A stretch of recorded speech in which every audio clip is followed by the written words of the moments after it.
Let me read to us from Matthew chapter 16 today. When Jesus came to the region of Caesarea Philippi, he asked his disciples, "Who do people say the Son of Man is?"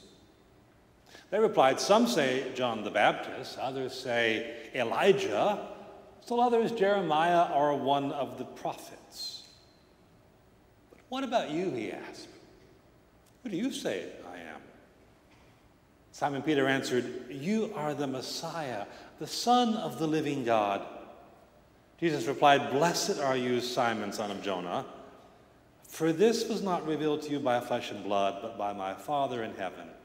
And I tell you that you are Peter, and on this rock, this Petros, I will build my church, and the gates of Hades will not overcome it.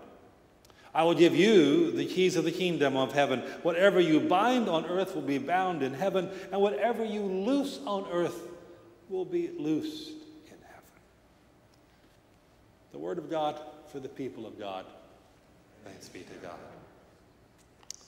These cards on the altar really say everything. They are the responses you all made during our October series on the Reformation. These are the cards that were posted on the back wall. And it's fairly obvious reading through them that for most of you, church is not just another civic group or institution in our community. It is something far more dynamic. In your words, we are a blessing to those all around us. We are a sanctuary for the lost and a haven for those who are burdened. We are a model, an example, and a catalyst for the world. God's hands and feet in this world. Several of you said that. A lifeboat for the troubled, a fortress for the oppressed, and a home for all. Likewise, you said we should be invigorators of faith in God, a change agent in the world, a beacon on a hill shining with the light of Christ. Even one of you so poetically expressed it, grace made flesh. And all of these affirmations are powerful ones and appropriate.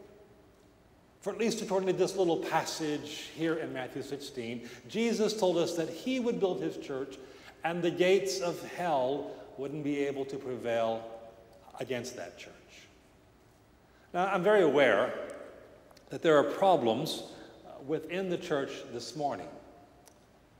At the larger level, as a denomination, for instance, we remain almost hopelessly divided over what would seem to be critical matters indeed. Questions such as the authority of the scriptures, the existence of absolute truth, the discipline of our ministers, the integrity of our sacred ordinances, and all of our rituals. And yet, in a stunning display of avoidance and corporate denial, we don't even like to talk about those issues sometimes. We spend inordinate amounts of times in our conferences bogged down in far more pedestrian questions, such as what kind of health insurance are we going to offer our clergy, as though one could even imagine Jesus sitting down with his disciples and saying, "All right, boys, do you want dental, or would you rather have a lower deductible on the group health plan?" Likewise, though I know the church is full of honorable people, we also have our share of shady characters, both in the pulpit and in the pews. Oftentimes, we succumb to playing power games over practicing genuine servanthood. Or at the very least, I suppose we can all agree that the people of God are at times almost inexcusably content to settle for the mediocre rather than to give our best to the Master, simply because it costs less.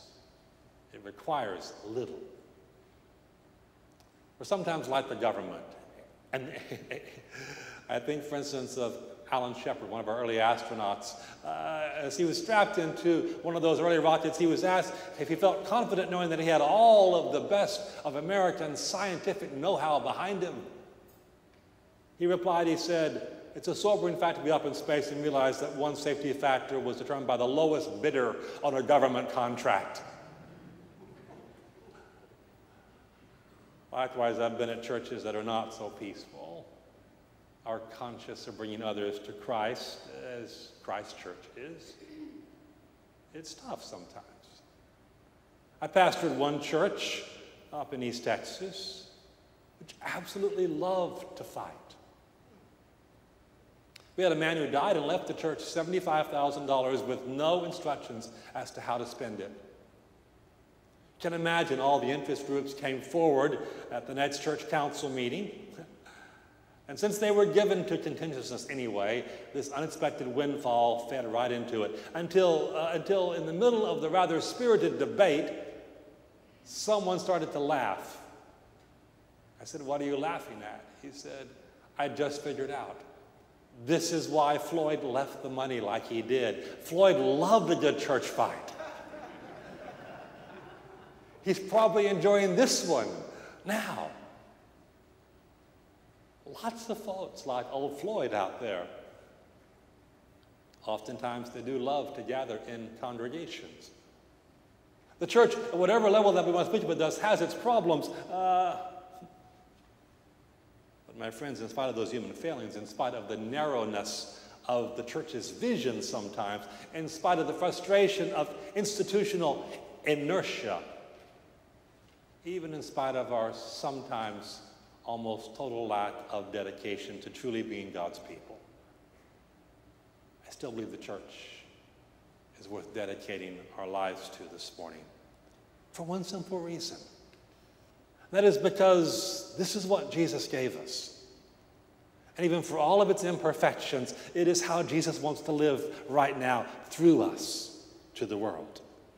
See, Jesus didn't say, "Okay, fellas, after I'm gone, see if we can get together some sort of organization to keep this program going." He didn't say, "Why don't you set up a 401(c) foundation for me in order to perpetuate my name and maybe give out grants from time to time."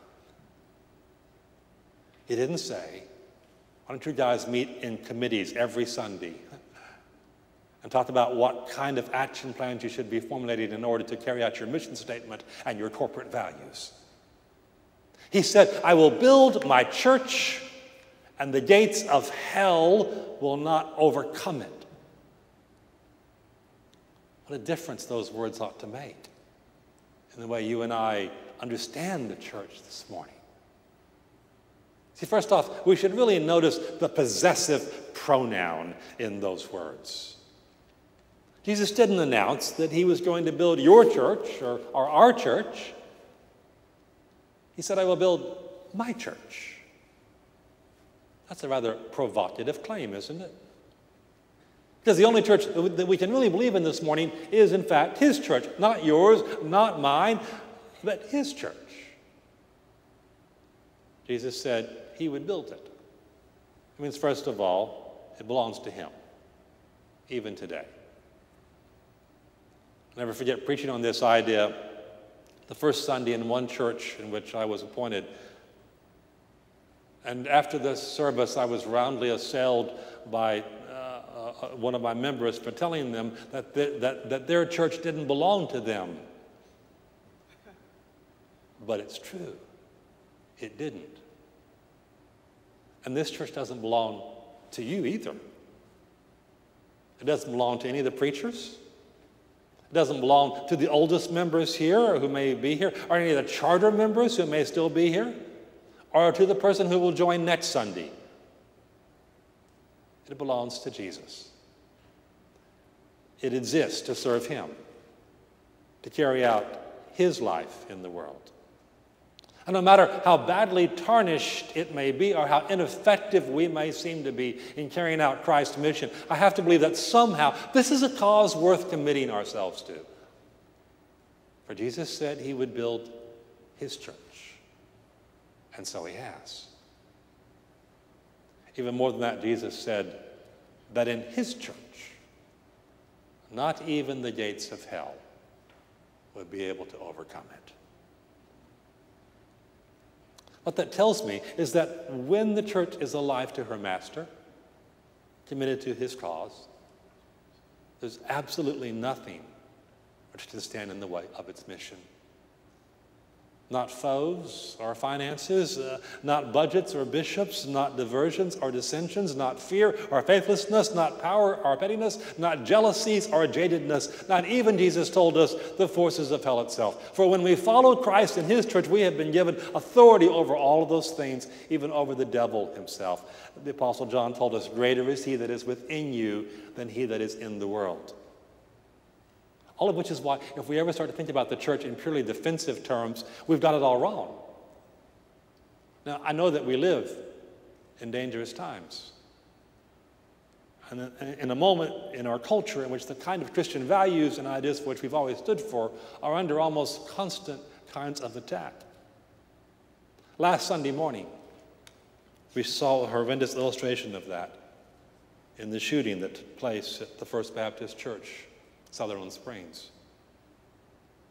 And in response to that, this week, we have been in contact with the Sheriff's Office here in Fort Bend County and the police in Sugar Land and others looking at how we can be a bit more proactive in these unpredictable times. But even if we get that solved, in a PC world, if you are following Christ, you will be decidedly un-PC, at least on some issues. So it's easy to begin to sort of live life on the defensive. That's not what the church is supposed to be about. Jesus didn't say, go build your church and make it a fortress for righteousness, all sealed up and safe and antiseptic from the world, except for the occasional gospel missiles you may lodge out over your walls. He said, I'm going to build my church, and it's going to be a battering ram to take on the forces of evil in this world, to take on sinful institutions and individuals who have opposed God's rule here on earth, to take on the tough problems of hunger and poverty and corruption and crime and disillusionment and despair and war and worry, the kind of emptiness and anxiety that so millions of people today are feeling. He said, I'm going to build my church, and it's going to be the means of transforming this broken and rebellious world and of redeeming all of its people, at least all those who will come, who are willing to try it God's way rather than following their own. See, we're not meant to be a religious society. We've been called, in the words of C.T. Studd, to be a rescue mission within a yard of hell. For Jesus said, not even the gates of hell are going to be able to withstand his church. You remember from high school English class the grim words Dante saw above the entrance to the Inferno in his classic work describing Helen's torments. All hope abandon, ye who enter here. Arthur Jordan has written that he used to think those words were placed there to add further misery to sinners who were consigned to everlasting torment. Faced with the prospect of endless pain, they were being denied even the solace of hope. But then, he writes, he began to wonder if the purpose of those words might not be to protect hell itself, to protect it against hope. Those who entered were told to leave their hope behind, because if even a spark began to glow, all of the darkness of hell wouldn't be able to snuff it out. And hell could be hell no longer. That's how it's supposed to be with the church, my friends. I'm going to admit to you this morning that after all these years, I get a little tired of fooling with it sometimes. I sometimes find myself thinking, how many more church conferences and stewardship campaigns do I have before I retire? Start counting them up.